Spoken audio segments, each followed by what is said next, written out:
Hi everyone, thanks for watching The Contributors. I'm Victor Gitchan.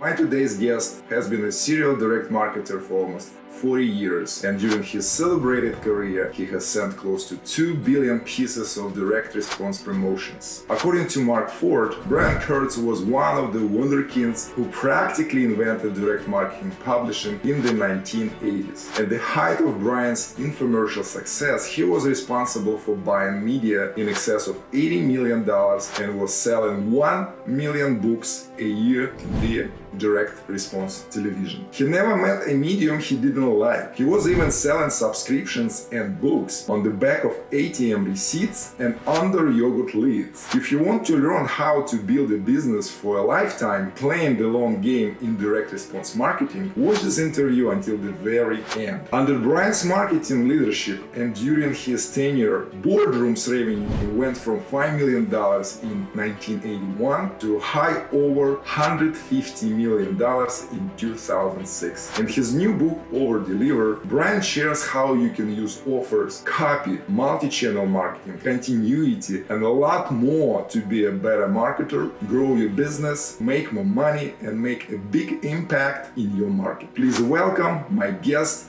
one of the greatest marketing minds alive, Brian Kurtz.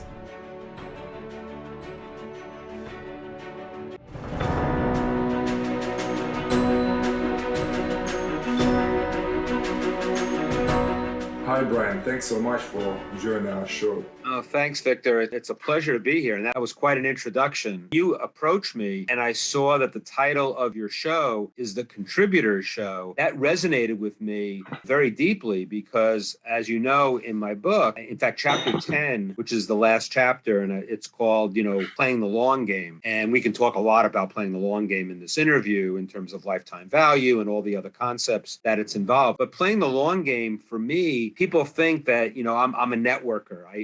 I go meet people all the time. And that was the secret to my success. It's important to network. I opened the chapter and I said, I hate the word networking for someone who's known as someone who networks a lot. And it was actually the definition of networking to me gets changed to what I call contributing to connect. And it's so different. It may just be words, but they're important words because networking implies, glad handing, just meeting everybody, having the most Facebook friends, the most contacts on LinkedIn. That's network. Contributing to connect, and you know this because you have a show called The Contributor Show, that you have to contribute to the other person, the other party, whoever the other is in marketing, and that talks about relationship capital, which we're going to talk about. But it's really about, contributing first with no expectation of a return. And the returns you get because your philosophy is that after 40 years, I can tell you that it's a much better way to be. Contribute, contribute, contribute, give, lead with value, lead with only your best stuff all the time. And what comes back to you, whether from the person you're contributing to or someone else, because you're contributing to this person, something else comes from over here.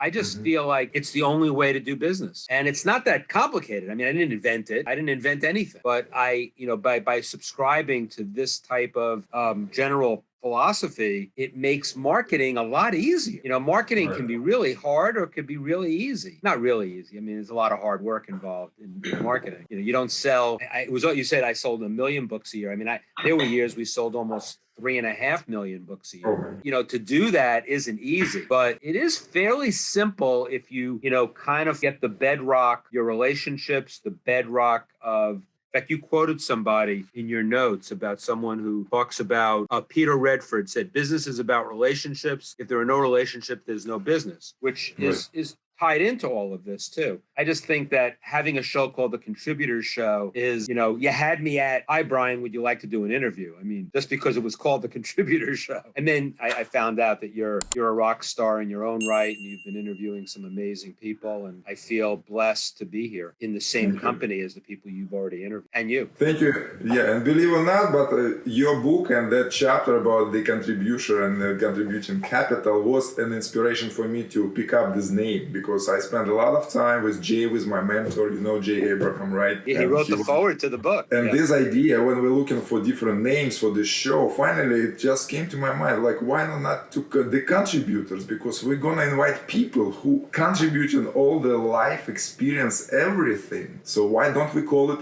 as it should be called? Jay inspired me very early on in my career. I've known Jay since the early to mid 1980s. Jay consulted with all the newsletter businesses back then. He was someone who chose me, and we could talk about this. You know, I say you don't choose your mentors choose you. And right. I got Jay to choose me, be my mentor. And I can tell you that story, and I have a lot of other stories about that too. But beauty of Jay is that he has a quote that I have it on my wall on a wood block, like, you know, inscribed. And it says, if you've done it, you have an obligation to teach it.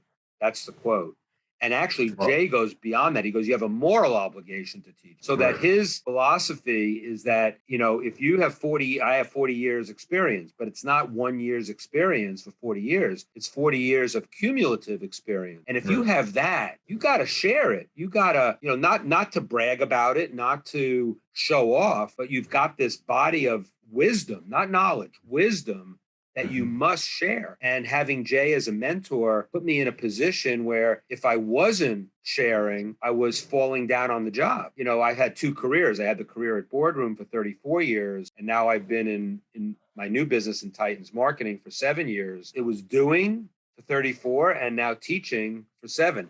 And interesting, when you're teaching, you know, you're learning as much as you're teaching, because if you create the groups that I've created, my masterminds and people I hang around with, you know, I always say, if you're the smartest person in the room, you're in the wrong room. I basically have created rooms in my life, whether they're my masterminds or masterminds I'm a member of, that I am never the smartest person in the room. And therefore, I could teach those rooms. I could teach concepts that we could talk about today. And I'll teach your audience some stuff, maybe. But at the same time, I'm learning, because I'm in a room with people who are contributing, who are high achievers, who are doing the same thing that I'm doing because they did it and now they're teaching it and I can learn from them. So the idea is to use, I always say, if you use your wisdom and what you've learned over your career as your golden ticket into room. So in other words, I get into a room because someone thinks I know something that his room or her room needs to hear. That's my golden ticket into the room. Now I know that in that room of this superstars mastermind or whatever, there's going to be people there that are way smarter than me on a variety of things. But I got the golden ticket because they want to learn from me. But that's only the ticket. That's the ticket in the door. Then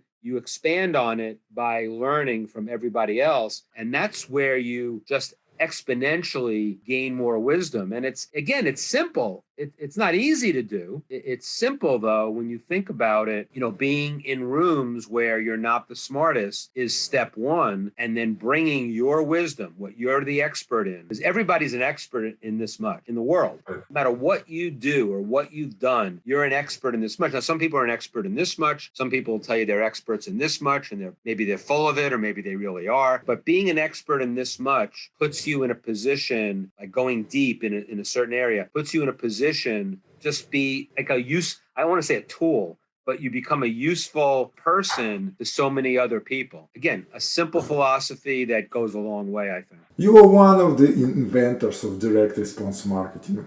Could you describe for our viewers what is direct response marketing and what types of businesses can use it? I'm not an inventor of anything. I'm a student of direct marketing. I apply all of its concepts all the time. But there were people that came before me that laid the groundwork for the invention of it. But invention isn't even important. It's that you are able to, if you can present concepts, if you can, I did this in Over Deliver, because you said in my book, you learn stuff that you never heard of before, yet I know that everything in my book is not anything I invented. What does that mean? It means that you weren't exposed to it. I exposed you to it in my book. Therefore, I'm the messenger for the invention, or whatever it is, the innovation. And then I become the messenger to you. And then I become a mentor of sorts to you by default. It's a wonderful occurrence that happens all the time when you're always teaching, you're always sharing, and you're always putting stories on the sharing. So going back to your question, direct response marketing is basically, it's fairly simple. It's measurable marketing. It's advertising that pays out,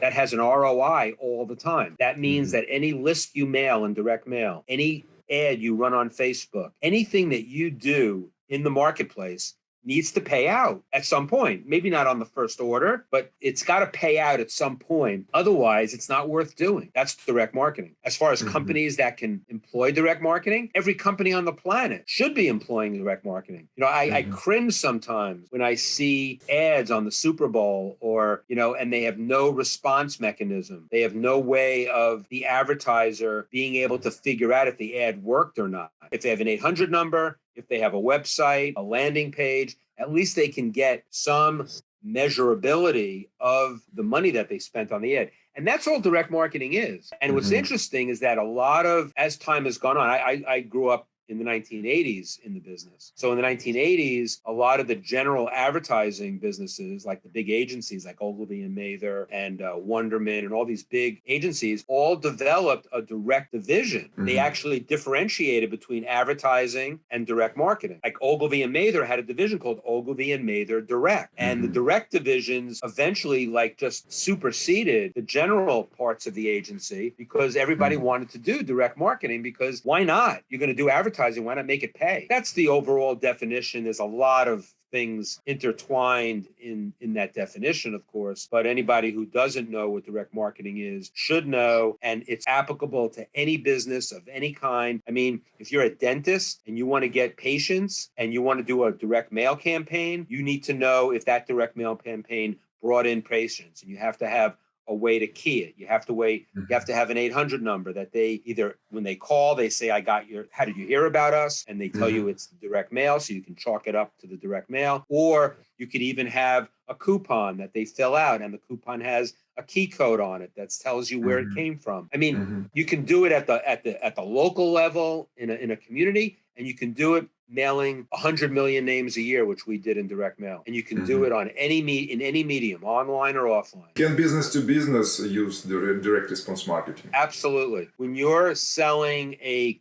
course to businesses to help them, grow their business, that alone is you can use direct marketing techniques all the time, whether it's and online, the fact that you can in online marketing, when you do launches online with video and launch content, the idea that you can give away your best stuff now for free. And because if you're a great marketer and you've got great stuff, that you give away your best stuff for free, you have more best stuff behind that you can make people pay for. And so, B2B, B2C, it doesn't matter. Direct marketing principles are universal in that respect as well. So you've been in direct response marketing for almost 40 years. So how and why did you decide to specialize in direct response marketing? Obviously, like a lot of people, I fell into direct marketing. I was looking, when I came out of college, I wanted to be a writer. I wanted to be a film critic. I wanted to, just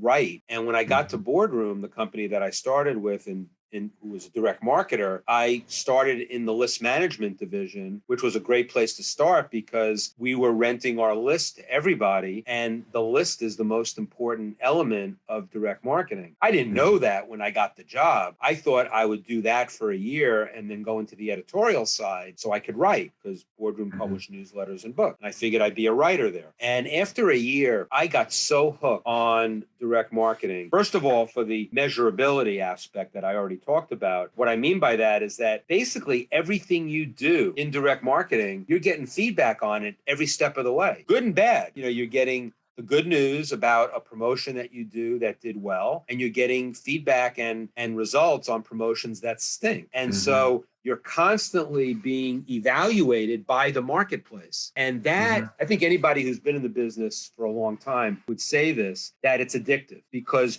if you want to be creative, if you want to create offers, if you want to create products, if you want to market, in the marketplace, you're getting feedback on everything you do from people by how they respond, how they pay, how they enjoy your product or service. There's nothing better than that. And so some people don't want that. I mean, some people like general advertising where they can throw an ad up on a billboard or on TV. They don't want to get responses. It's just, oh, if our business does better, it must have worked. That doesn't appeal to me at all. And in fact, my first book was called The Advertising Solution, which was a profile of 6 legends of advertising. David Ogilvy, John Caples, Claude Hopkins, Robert Collier, Gene Schwartz, and Gary Halbert. The last 2 were world-class copywriters too. The reason why we called it The Advertising Solution, it's a book about direct marketing, but basically those 6 guys in particular, we identified, my co-author Craig Simpson and I identified 6 legends of advertising, which would be like Mad Men in the 60s. Some of them, Claude Hopkins was writing and marketing in the 1930s, but most of them are like from the 1960s, 70s, and a little bit into the 80s. And they were madmen. They were just advertisers. However, they were the real pioneers that invented direct marketing. They saw the potential for the idea of measuring responses and getting feedback on everything you do. And so we profiled them. And so the book's called The Advertising Solution, but it could have been called The Direct Marketing, the roots of direct marketing, that where it started. We didn't position the book that way. Although I did put, I think when I was talking about Ogilvy in the book, I said he was a direct marketer trapped an advertising man's body. Direct marketing wasn't known in the 1950s and 60s, but people were picking up on the fact, why not get a return on investment on everything you do? So they understood it, but he had to sort of play the game of being the advertising man. In fact, in the show Mad Men, the lead character played by John Hamm is a prototype of David Ogilvy of sorts, the people who created the show. So to answer your question, I just got addicted. And because I was working in lists, just by chance that I got the job in list management, that understanding the audience, understanding who you're marketing to was so, not just addictive to me, but it was basically it's at the root of everything in direct marketing. I was hooked very, very quickly, and I never looked back. In fact, after I was at Boardroom for like a year and a half, the owner of the company who became my ultimate mentor, Marty Edelston, came to me and said, Brian, there was an opening that came up in the editorial department. So I went to Marty and I said, I'd really like to take that job. And this is like a turning point in my career at age 24, when Marty looked at me and he says, Brian, I think you have a nose for marketing. I don't think you should take the job. It's his company. He could tell me not to take the job. He could tell me that I could have the job. I think he would have let me do it, but he was warning me that going into an editorial job and putting headphones on, silent headphones, so I could sit and write all day in a closed room was not the best use of my skills. And he had identified that I had marketing skills even after seeing me work for a year and a half. So, you're 23, 24 years old. Who are you going to believe? Your own instincts at 23, 24, or a guy who's building this incredible direct marketing company who's telling you that you have a nose for marketing? That was a major turning point. And then I never looked back. And the interesting thing is that I look back today, 40 years later, and I'm writing. I'm not a copywriter per se, but I have a weekly blog. I wrote 2 books. So I got to write because I loved writing. I was an English major in college. So I like to read. I like to write. So I still write. I was still able to incorporate that. I write really good emails. I spend a lot of time when I craft an email to somebody, whether it's selling something or not selling something, whether it's just connecting with somebody or contributing to somebody. And so I'm writing every day. But the direct marketing piece was it was just an epiphany. I just had an epiphany. And I said, this is what I'm going to do the rest of my life. That's an amazing story. You're lucky you met such a good mentor who actually show you what is your actual calling. I don't want to take that too far. You don't want to listen to charlatans. You don't want to listen to people who are telling you bullshit. But, coming from him, the credibility was so huge. And so that's another thing. You have to, it's not just listen to everybody's advice and take it. It was just such a natural thing to believe him. What was your first successful direct marketing campaign that made you say, this is it, this is what I love, and this is what I'm gonna do?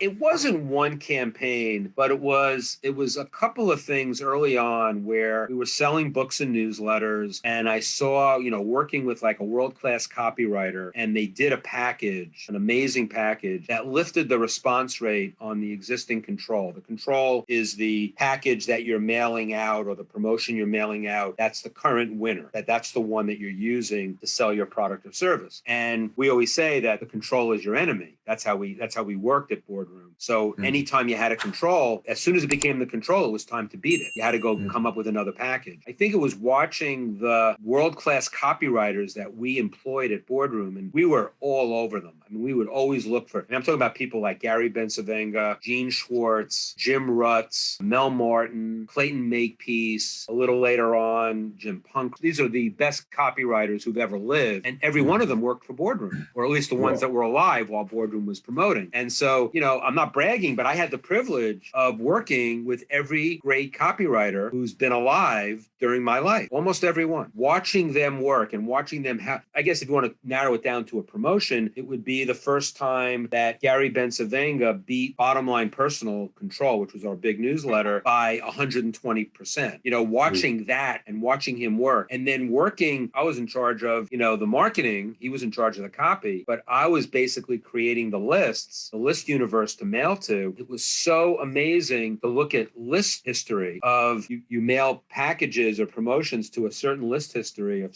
a list of lists. And then the new package comes along from the world-class copywriter, and each list goes up from 1.5% response to 3% response. And you're going, holy mackerel, because we had the list dialed in. Once you get world-class creative on top of that, that is direct marketing nirvana. It's like the pinnacle of direct marketing. Anytime we ever had a huge lift in response, it was always because we had a new copywriter with a new approach, with new copy. But we didn't start there. We always had the list and the offer dialed in to then go to the copywriter. And it ties into something else I think you wanted to ask about, which is the 40-40-20 rule. It's out, and I talked about this in my book Over Deliver. And the 40-40-20 rule was a rule that goes back probably to the 1950s or 60s or 70s, where the concept was that the success of any direct marketing campaign is the success depends on 40% list, 40% the offer, and 20% the creative or the messaging. And so that sounds like the creative is half as important as the list and the offer. And that's where I came up with the list is the least important until it's not, because I made the 40-40-20 rule the 41-39-20 rule. And the 41 became the list. You have a product or service, the first thing you want to do is find the list universe that's, whether it doesn't matter if it's offline or online, who are you going to market it to that are going to buy it? And that's the most important thing to do. That's the 41%. Then you want to work in a killer offer, an irresistible offer, and then you go to the copywriter. And the reason why I say that the creative is the least important until it's not, and why the list is the most important first, is that if you have a perfect audience, a perfect list to mail to, and you get mediocre, an offer that's not irresistible, and creative that's kind of mediocre, you'll still get some sales, because the offer, because you got lists that are relative to that offer and to that creative, but the list is so perfect for the product that you're going to sell some. However, if you have the best creative on earth and you are mailing it to an audience that's not interested or not segmented or not targeted, you'll get zero orders. I mean, you'll get zero orders. So the key is to get the list dialed in first, the offer dialed in, and then the creative. And the creative and the offer go hand in hand sometimes, because a great copywriter is going to develop the offer with you, or as they develop package or the promotion. So every success that I had early on that convinced me that this was for me as well was seeing the lift in responses and revenue and profit from doing it this way. In your new book, Over Deliver, which I've listened twice, you talk about lifetime value. What is lifetime value, or LTV for short, and how business owners and marketers can use it? Lifetime is relative, right? I mean, everybody has a different lifespan, but the lifespan of a customer is what we're talking about. And to illustrate this, I'll tell a quick little story. I was sitting once with Marty Edelston. We were looking at the financials for the business one day, and we were looking at all of the new business coming in for subscriptions and book buyers. And then we looked at the line item that said Bottom Line Personal, our biggest newsletter, which had over 500,000 active subscribers. And we looked at the renewals. How many people were renewing a second or third or fourth time? And that line item on the financials for the business was by far the single biggest line item for a $100 million business I'm talking about. So and Marty turned to me, he goes, Brian, we're in the business of bottom line personal renewal. And I kind of knew that, but saying it made it so much more powerful. So how does that relate to lifetime value? Well, Dick Benson, who was the top, probably the smartest man who ever lived in the world of direct mail in the 60s, 70s, and 80s, not in the 80s, mostly, yeah, in the 60s, 70s, and 80s. I forgot when he died. I think he died in the late 80s, early 90s. Anyway, but Benson developed, and I talk about this in Over Deliver, developed what he called the bogey. And the bogey is how much you can afford to lose on your first order to make it back at some future time. Then you start calculating, okay, if my cash flow tells me I have to make the money back within 6 months, then you have to do secondary and third order offers or a renewal of some kind to get the money so that you can break even from the initial promotion that you lost money on. But you shouldn't be afraid to lose money on your first order. And a lot of online marketers figured this out early on. The most successful online marketers didn't even realize they were basically practicing lifetime value in their business. They were figuring out how much can I lose on the first order to make it back on the second order or make it back on the renewal. And then you start stockpiling cash and you invest more in the media to get new business because you know what the point of break even is. So the lifetime value could be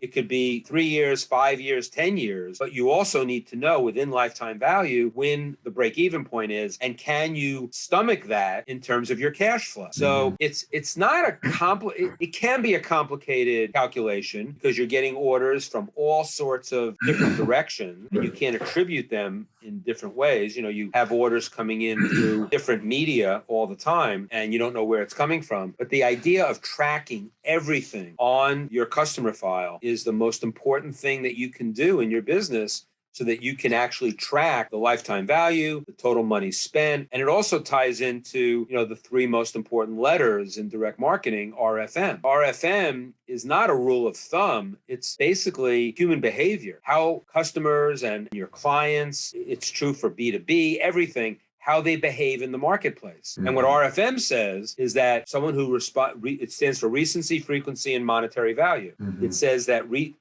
someone who responds more recently is worth much more than someone who responds less recently. So someone who responded in the last month or 3 months is far more valuable than someone who responded in the last 6 months or a year. Frequency says how many times did they respond. So someone who is recent and frequent. So someone who responded in the last 3 months, but also has responded in the last 6 months, 12 months, and has multiple purchases with you or multiple interactions with you is worth a lot more. And then the monetary, how much they've spent total with you. If you keep track of all of that information on your customer file, you will create a lifetime value calculation just by having that data to say how much is a new customer worth to you. You know, when you deal with a dentist or let's use dentists as an example, because there's a lot of marketers a lot of dental practices that have gone into marketing masterminds to learn this because it's so critical to their practice. Whereas if you don't do it, you're kind of flying by the seat of your pants. And so the dentists that I know that look at lifetime value and look at RFM, they're looking at attracting new clients, new patients, not just by word of mouth, which is good, not just by referral, which is good, but by going out and prospecting new business based on the fact that they have an existing client base, patient base, that they know what a new customer, a new patient is worth. If they can take a look at a new patient, they come in for their first cleaning and they stay with you for 3 years with root canals and fillings and whatever, and you can put RFM onto that patient, you can see that you can take some of that money and use it in marketing for new patients that look like that patient, that patient that was spending money with you over 3 years. I'm using that as an example just to show that, we did it in the millions of names through regression modeling, through modeling the actual behavior of every customer. But you can do it at a base level.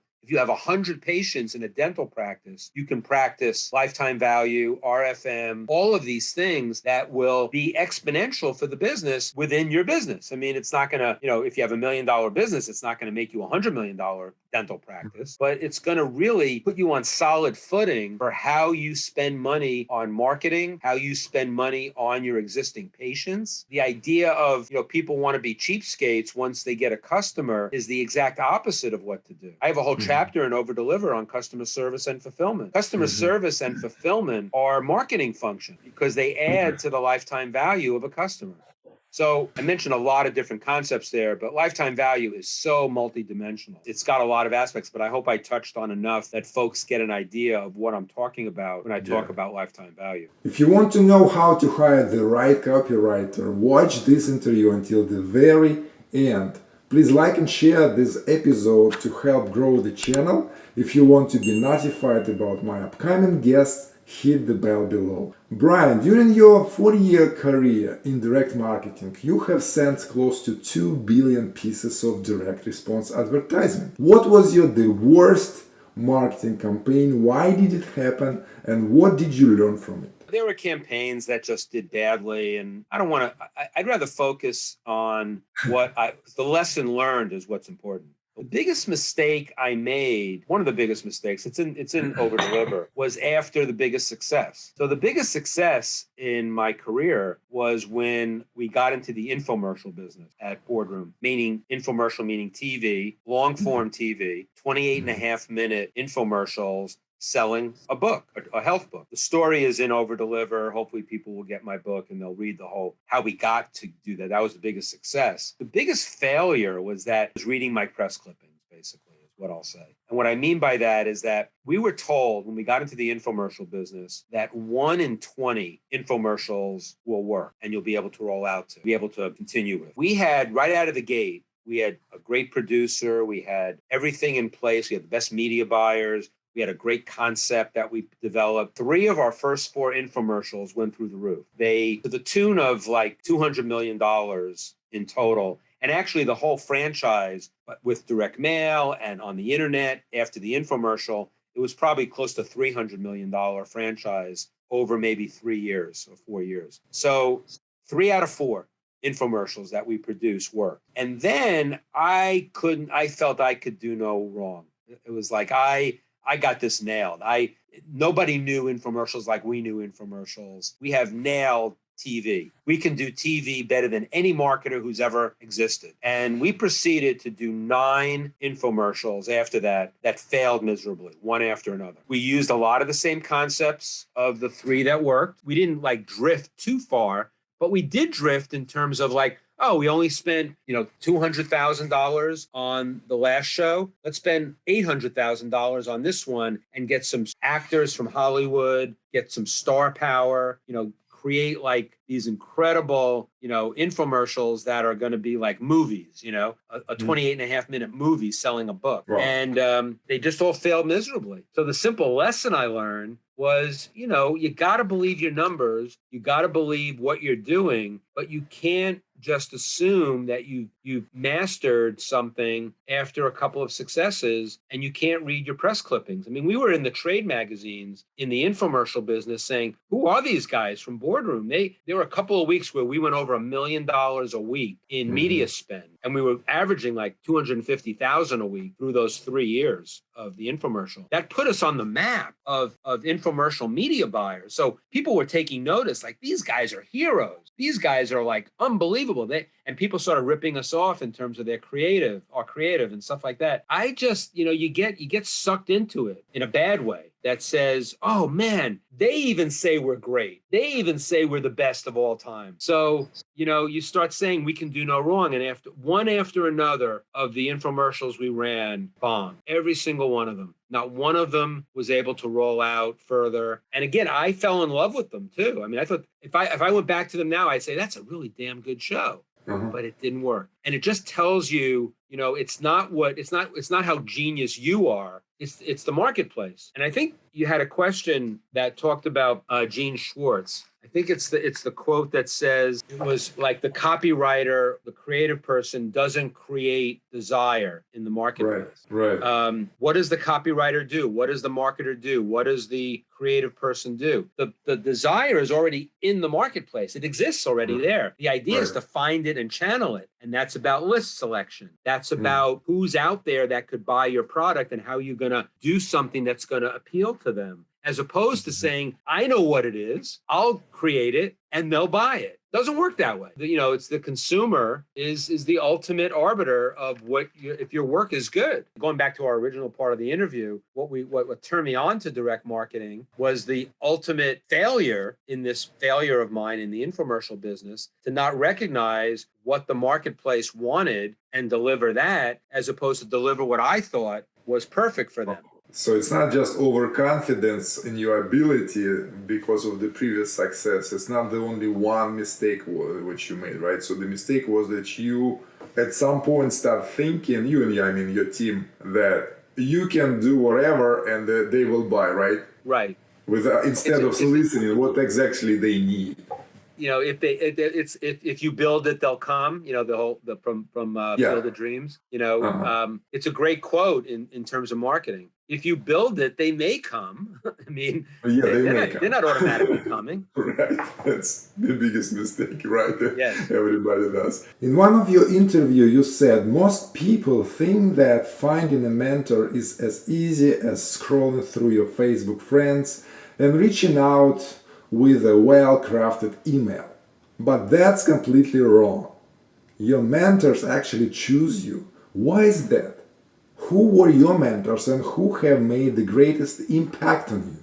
The mentors that made the biggest impact are the ones that chose me, not the ones that I went out and said, wrote an email and said, will you be my mentor? In fact, my blog last week was actually, the subject line was, will you be my mentor? And I talked about that. I basically said that, if someone actually says, oh, I'll teach you something, if you go out and say, will you be my mentor? And they actually say yes, which they won't. But if they actually did, you're not going to get a mentor. You're going to get a teacher on a concept, or you'll get a coach for a project or something like that. That's not a mentor. A lifelong mentor is something much bigger than that. And so the key in having a mentor choose you, and I have a step-by-step in this short video that I had embedded in this blog post, which was about that, you need to basically, if you really, and we all need mentors, we all need people to guide us, we all need to stand on the shoulders of giants, all of that. But it doesn't happen. It's not an easy button. It's not a mentor button. So basically the steps are fairly simple though. You come up with, you write down what your skill sets are, what you are best at, you personally.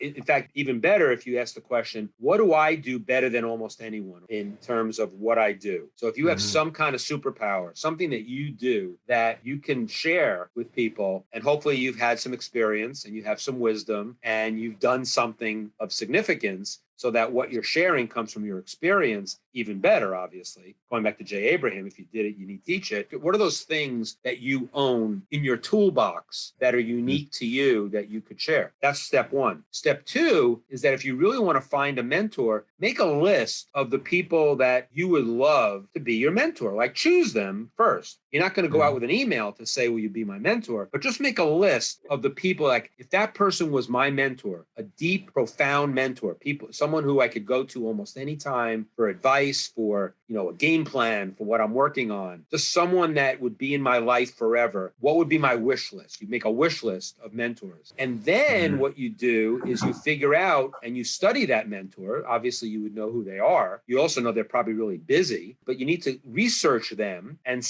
get a sense of what would be the gaps, the void in what they're doing. And this is tough to do because they're probably successful if you want them to be your mentor. And so what have they done successfully? And what do you see as maybe some gaps in what they haven't done? And then you kind of overlap that with what your skill sets are, and you offer up something to them, whether it's to work for them for free on a particular aspect that you think they need help in, that you can supply. Because chances are you're looking for a mentor who's in your business, right? You're looking for someone who is, knows your business to some degree and you know theirs. So if you can find that thing to share with them, and you basically offer it up. You don't charge them for it. You say, I follow your career. I always say flattery doesn't work on everyone, but it works on me. You can flatter them, but it's got to be sincere. You're someone I followed my whole career who I want to be my mentor, but I'm not going to ask you to do that. What I'd rather do is share my expertise with you, and then we'll see where it goes from there, kind of. I see. And so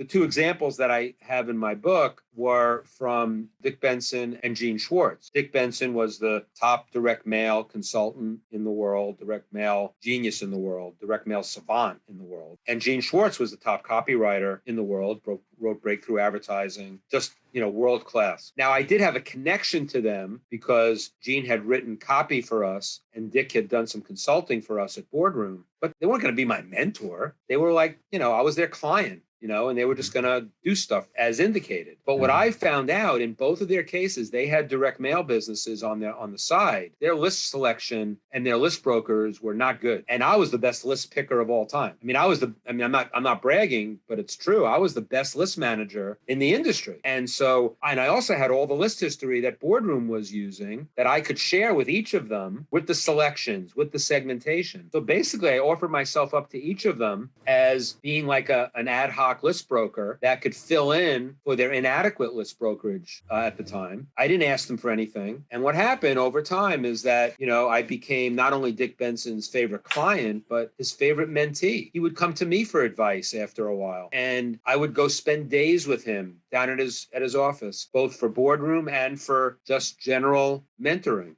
Gene Schwartz used to invite me to his house for lunch, and we just would share his wisdom. And it happened over a few years, obviously, but it started with me figuring out that I had that was unique to me that they didn't have. That's the key question. And that's the way you get your mentors to choose you. And it's happened many other times for me as well, where I offered up certain other expertise that I had to someone. What came back was mentorship. So that's the concept of. In chapter 6 of your book, Over Deliver, you quoted one of the best copywriters in history, Gene Schwartz. It is not the copywriter's job to create desire.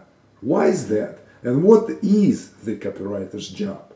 I think I touched on that already, but the desire is already in the marketplace for whatever you're selling. The copywriter's job is to connect to the desire in the marketplace and write to that desire, and then find the people. And again, this is list selection as well, that if you're writing to those people in their own language, in their own words, that's the copywriter's job. The copywriter's job is not to create poetry or art. It's to create messaging that appeals to a slice of the marketplace that has a desire that needs to be, quelled. And Gene talks about this in Breakthrough Advertising in terms of two specific areas and others too, but two specific areas. You need to know what the level of sophistication of the person you're writing to. Are they sophisticated in the product that you're selling? Do they need to be taught more about it because they don't know anything about it? So the level of sophistication and also the level of awareness. And he has stages of awareness, stages of sophistication. And based on those stages, that's what the copywriter writes to. And each of those is different universes of people.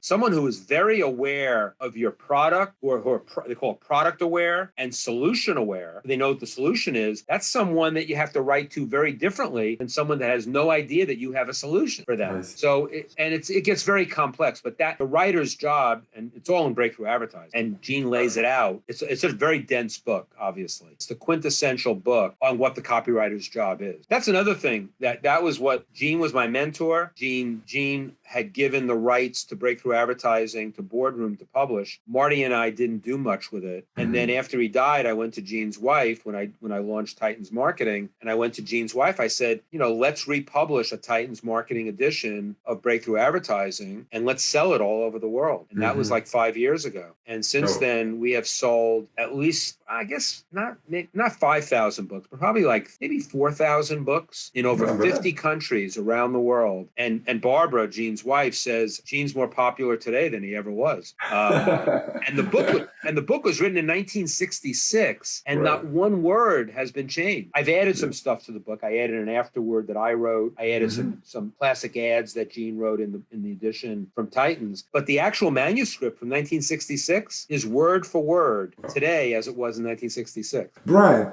based on your experience, what are the top 3 mistakes direct response marketers should avoid?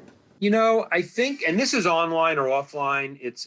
I think it's not they're mistakes, but they're mistakes of commission, not omission. So these are things that can be corrected. One is statistical significance. There are a lot of online marketers that think that if they're doing a launch and, you have a $100 product, I think I might have this story in Over Deliver. They have a $100 product and you get, and in real time, you have 12 orders and 8 orders, and you think that you have a winner because you have 12 orders at $100. Mm-hmm. That's not a winner. You have to get, and again, it's different based on the price point of your product. It's different based on how many names you have available to go out to. But statistical significance means that if you have a result that you want to call a winner over a control, like you have a control and you want to call a winner over it, you need to have certain criteria that develop that of statistical significance that tell you when you can call something a winner. It can be based on the number of orders. It can be based on the number of dollars. It can be, Dick Benson had some rules of thumb in direct mail that for us at Boardroom, we had $39 product. So for him with a low price product like that, it was 100 orders, basically 100 orders at $39 would basically give you enough to say whether that's enough to say if it's a winner or a loser. So that's one mistake I see direct marketers make, to just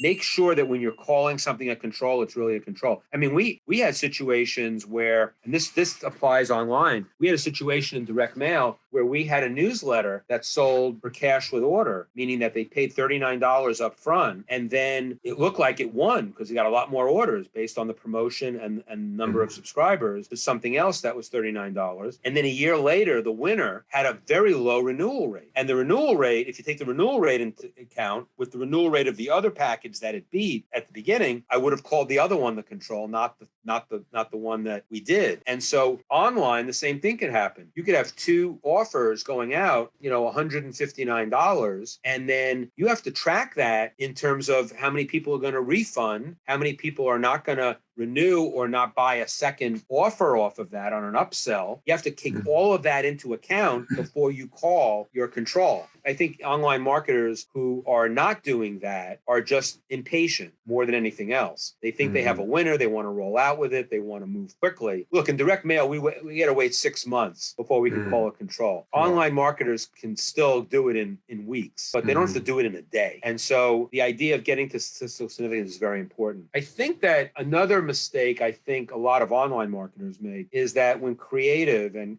copy and messaging becomes an anyhow part of the promotion. Remember I told you in the 41-39-20 rule, if you have the list and the offer dialed in, you don't have to spend a lot of money on creative to make some more make some money. And I think that the lure of a quick cash influx supersedes sometimes taking your time to develop world-class creative, because once you have the list and the offer dialed in, the time and effort that you spend either as a copywriter or with a copywriter to get world-class creative will take your business to new heights. And so I guess settling for mediocre creative is a mistake I see a lot of online marketers make. I guess another thing is that listening to your audience, the idea of going back to letting your audience tell you what they want. I'm not saying you have to survey, all the time, and I'm not talking about paralysis by analysis, but I do think that understanding what your customers want, getting the information right from them, and then delivering it to them. Again, it's actually one of those things that isn't done because of impatience more than anything else. All you have to do is be a little more patient and do a little more research, and you'll get much better results in the long run. So what you're saying is it's a mistake not to listen to your audience, right? Absolutely. Because the thing is, that's when you'll go out. That's what we did in the infomercial business. We went out 9 times to an audience that didn't exist. Whereas the first 3 successes, it was an audience that exists. How did that disconnect happen? We should have been surveying all of the buyers of the 3 infomercial successes and then looking at that audience, because obviously the audience for some of the other products was very different. Right. But we didn't know. See the product. Got it. So the products for those 9 which didn't go well, the product was different too, right? You not just change the format, make it more sophisticated. Yeah, I mean, some of them surprised me because they were health products, but they were different types of health products. I see. They were health products that talked about prevention as opposed to cure. And that's a significant thing. One of the infomercials we did that failed, we didn't even realize we were selling prevention and not a cure. And it was too late by the time we realized it. Now let's talk about success. What was the most successful marketing campaign? Why was it so successful? And how much money did your company make from it, if you can tell? It's definitely the infomercial business, which I talked about. And it was all the planning that we did. And again, it's a long story, and I think we're running short on time, so I don't want to tell the whole story. But I'm hoping people after this interview will pick up my book at overdeliverbook.com, because it's not just the book. I have amazing bonuses on that page. And books, $20. But I think that there are some great stories in there where people will get the insight. But there's another success story that's also in there in the book, and one that I'm really proud of. So the infomercial business probably accounted for about $300 million in success, which started with me having insomnia in 2013, when I woke up in the middle of the night and saw an infomercial on TV and figured out the format for my infomercial. The other big success was developing a book division from other people's content, because Boardroom was very internal with our content. Our books were all content from our newsletters. They were all, kind of like greatest hits from what we did previously. And we were running out of content to do more big books. And so the story, and I tell this story, I told it once, I told it how I went to Barnes & Noble with a hand truck. But it was basically, I went to Barnes & Noble, the bookstore, and walked around the bookstore. And this is about lists again. This is about knowing your lists, knowing the buyers that you have, knowing the customers you have. Because I knew every category of books and newsletters that they had bought from me. So I knew that they liked information on taxes, estate planning, finance, investing, health, and in health, diabetes, heart disease, home improvement. I had a lot of different things that we covered in our editorial. So I went to Barnes & Noble and I went to every category. The categories are all there on top of the bookshelves, right? And so I went to every category that was a category that are people that bought books from us. I think that visit to Barnes & Noble, I bought like $900 worth of books. I put them in the trunk of my car, my 1984 Camry, Toyota Camry, and the trunk went down to the tailpipe. And anyway, and then I created a system reading out what books we could use for direct mail that were sitting on the shelves of Barnes & Noble collecting dust. That was the concept. Then, so we took the books to our editors. We said to the editors at Boardroom, which books would you feel proud or at least accepting of putting our logo on? Then they weeded out a lot of books that they didn't like. Then we narrowed it down. Then we went to our copywriters and we said, which of these books could you write a great direct mail promotion? And they gave us those. Then we went to that. Then the list is down to a smaller list. And then we did concept tests to our audience, questionnaire tests, surveys to our audience to say, would you buy this book or not? And we did blurbs on each book. That whole system created a book division at Boardroom of not our own content that, created a book division that, was like a $50 million book division. It was half the size of the company. And 50, you mean 50? 50. But even more than that, it contributed to the infomercial business. So then we were at 150 million with the infomercial business, and having more books and content gave us a lot more leeway in what we could do. Basically, all it was figuring out who was on our list and what could we still sell them that was not something that we had to produce ourselves. That's all it was. In fact, it came from Gordon Grossman, another one of our consultants who built the Reader's Digest in the 1960s, and he became our consultant. And I remember he said to me one day, I said, he said, what makes you think, Brian, that you can't, all of your content needs to be created from internally? There's a lot of content out there that you would be comfortable with. And that's what gave me the idea to go to Barnes & Noble and buy books and do this whole gauntlet of creating a book division of non-Boardroom content. And, we actually created books that we had to eliminate content from the book because, it was like if our editors said, we don't like this book because it's got stuff on chelation therapy or on urine therapy or something that was controversial, we still got the rights to the book and we just took out those sections. It didn't have to be 100% of the book because the deal we made with the publishers was that we created create the book in any form we wanted. And Right. we would also add premiums and bonuses from our own content. So it would have a boardroom feel to it. So the whole package was a boardroom package, even though the book itself was outside content. Please like and share this episode to help grow this channel. If you want to be notified about upcoming guests, hit the bell below. If you want to know how to hire the right copywriter, our guest is going to share it with us right now. So, Brian, what criteria and red flags should we pay attention to when we are hiring a copywriter?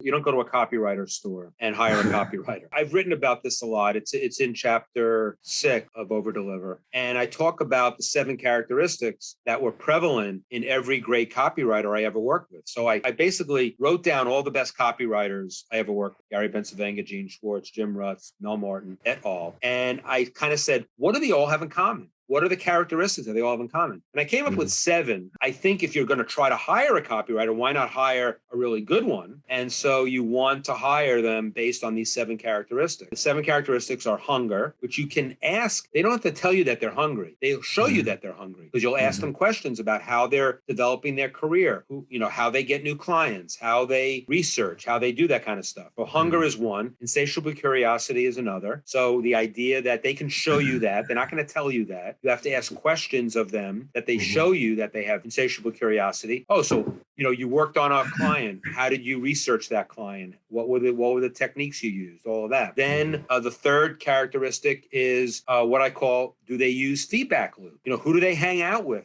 in their copywriting practice, and why?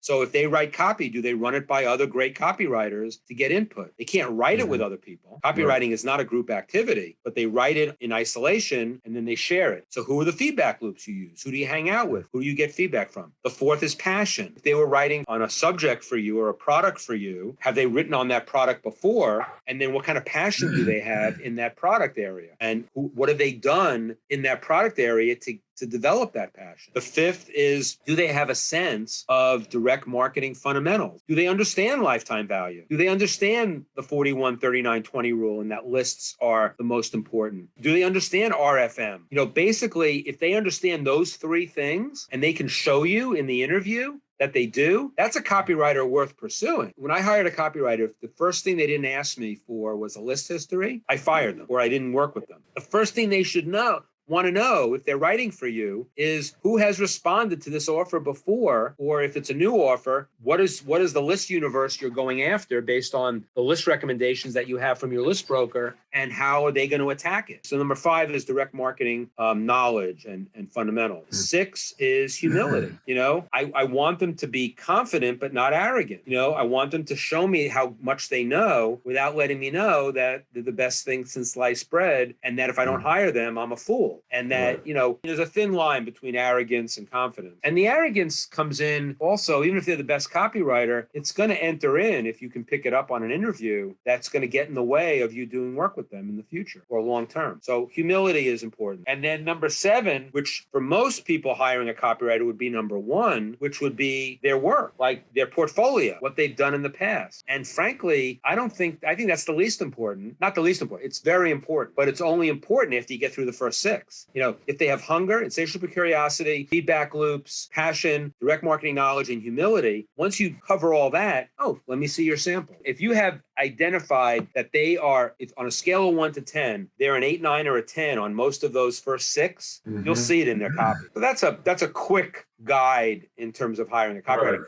Don't just go to a copywriter website, or, just trying to find somebody on the cheap or find somebody who's convenient. Really dig deep, because as I said, copywriting is the least important element until it's not. And so when it's not, it's the most important. And that's why when you're ready to go find a copywriter, finding the best one for what you're looking for will be the single most impactful thing that will take your business to the next level. Everyone knows that the first mass adopted social network was MySpace. But despite of 250 million of MySpace users, Facebook was able to become the largest social network. Not many people know what marketing technology helped Facebook to dominate the market. In your book, you talk about regression modeling. Could you enlighten us what is regression modeling and how can we use it? Regression modeling is a technique, a statistical technique that basically says who buys from me or who responds to me. I want to find more people like them in the marketplace. That's basically what it is. However, by regression modeling, it means that you would mail a portion of a universe. Like we would have like a 2 million name universe of previous buyers that we would mail 50,000 or 100,000 names across the board to. We would get responses, but without segmentation, we would lose money on that 50,000 or 100,000, but we would get responses that we could look at of people who responded to the offer and say, and they all had, I'll call it, they had tags. Remember I said you have to keep track of what every customer does on your database. We did that on 2 million names, on 9 million names. We kept track of everything they bought by the date, by the amount, all of that. So when you bring it in, it's all done on computer, obviously, not doing this by hand, but it comes in and we could identify the best the characteristics of all the people that responded to that nth name, that cross section. And then we create what we call a gains chart to figure out of the rest of the universe, how we're going to go find people that look like the ones that responded. And then you can prioritize the names in the full universe by those characteristics that responded and only mail to the ones that will be profitable. On Facebook, people felt like they said that they have lookalike models. A lookalike model is not a regression model. A regression model is when you mailed at a loss to figure out who was going to respond in the future. A lookalike model is just taking your existing customers and matching them against the universe and seeing where the matches are and then going after those. Lookalike models are better than not a lookalike model, but it's not the be all end all, but it does work. The whole idea is that and it's just common sense. If you have buyers of a product, you want to go find more buyers like them. And regression modeling is a statistical technique that does that. It was revolutionary at Boardroom. Today you consult and work directly with bleeding edge direct response marketing companies and entrepreneurs in a wide variety of categories and in all channels through your mastermind groups, Titans Mastermind, Titans Masterclass, and Titans Xcelerator. What are the difference between these three groups and how can we benefit from them? Titans Xcelerator is I don't want to call it it's not a beginner's group by any means. I have rock stars in that group, but it's an inexpensive virtual mastermind where I have close to 300 members, copywriters, direct marketers, entrepreneurs of all kinds, agency owners, media buyers, funnel builders, and all in this group where we just share and we do live calls. We have hot seats, people like with their challenges and opportunities. We get great guest speakers. And, COVID has been very good for that business because it launched as a virtual business before COVID. And then when COVID came, I went from monthly calls to weekly calls. And now we do 2 to 4 calls a month. It's an amazing group. Just heart-centered entrepreneurs, marketers, copywriters, and I think it's the best mastermind of its kind. All multi-channel marketers, online, offline, and everybody sharing and giving to each other. And it's all in the spirit of everything that I talk about and over-deliver in terms of sharing 100 of yourself, just like when mentors choose you, you give your superpower to everybody else. Just like I talked about your golden ticket into the room. Everybody comes into Titans Xcelerator with a golden ticket.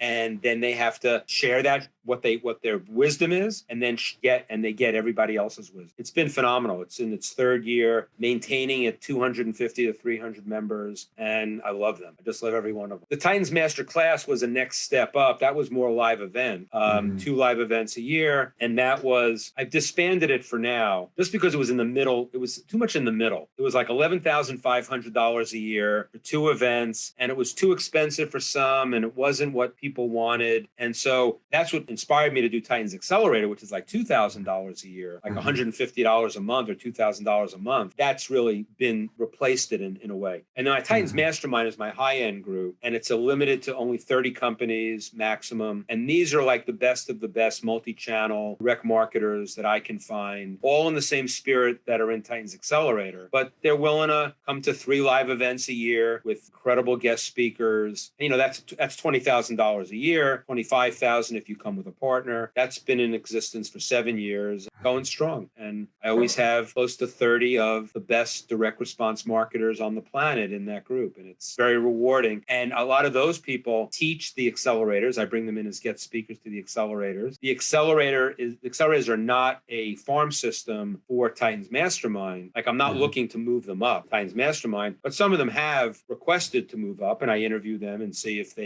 whether Titans Mastermind is a good fit for some of the accelerators. And even within Accelerator, a lot of those members speak within the group. Like, I do them as Titan Spotlight. So there are people in the group that make presentations on their superpower to the entire group. And it's just like having a guest speaker from the outside, but they're internal in the group, which is just it's so satisfying to have people in the group that are as expert as anybody I could get on the outside. So those are the groups. That's what I do for my teaching. And then I sell educational materials, breakthrough advertising, Gene Schwartz's other book, Brilliance Breakthrough. And then overdeliver, overdeliverbook.com is where I basically have just put a bonus package that's worth thousands of dollars, because I guess if you do a book that's titled Over Deliver, you have to over deliver on the bonuses. And I've got 19 keynote speeches that Jay Abraham's given on that site, and a course that Jay developed on that site. It cost him a couple $100,000 to develop. I've got a swipe file from Dan Kennedy, a swipe file from Gary Bensavenga, books from Dick Benson and Gordon Grossman, who I've mentioned, full PDFs of their out of print books. So there's incredible bonuses there. And so I feel like that's how I give back anybody who wants to buy my book. Yeah, for $29 for your book, it's like that bonus when I download it and watch all these videos. It's just like you give away so much value for so less few money. It's amazing. It's not about the money. Yeah, it's not about the money. Real contribution, like you put your action where your mouth is. If you start your career tomorrow again, what advice would you give to your younger self? I did a good job as my younger self. I didn't understand that your mentors choose you back then, but I did it. I didn't understand what made a good copywriter, but I was learning it. I guess I would tell my younger self to be a little more patient, which is interesting because that's the piece of advice I'd give to online marketers today. And I was a little impatient to get further ahead faster. I also would tell myself that to not underestimate the value of the list part of the business. Because even back then, the glamour was the copywriting. The glamour was, in the marketing, and the actual list building, the actual list creation, the actual list segmentation, which was the nitty gritty, which is what I was doing. I always felt like it wasn't important enough. It wasn't glamorous enough. And I would tell myself to calm down. I would tell myself, this is the best education you're getting by being involved with lists. So I guess that fast forward to today, I give that advice going backwards. I'm trying to think of things I tell people that they should. Also, I think that, when you're networking, I did a lot of, just token networking back then, just to meet people. And as time went on, I really was much more, the way I cultivated my relationships got so much more sophisticated. So I think if I told my early self, I would say cultivate intensively from the beginning. Don't bother with the superficial relationships because they're not going to last and they're not going to stand the test of time anyway. So the idea of, really developing a real relationship capital would be the key. Wow, thank you, Brian, for so many insights and for such interesting interview and for your book, Over Deliver. I believe everyone who buys Over Deliver gets instant free access to the Over Deliver collection. You can find the links to the book and to the collection in the description below. And it was a pleasure have you a guest on the Contributor Show, Brian. Thank you so much for coming and for sharing all your wisdom with us and with our viewers. I hope our viewers enjoyed this interview. Thank you for your contribution. Same to you, Victor. If you like this interview, please like and share to help grow the channel. If you want to be notified about my upcoming guests, subscribe and hit the bell below. And by the way, who else should I interview? Leave a comment below. Thanks for watching. The Contributors, stay tuned.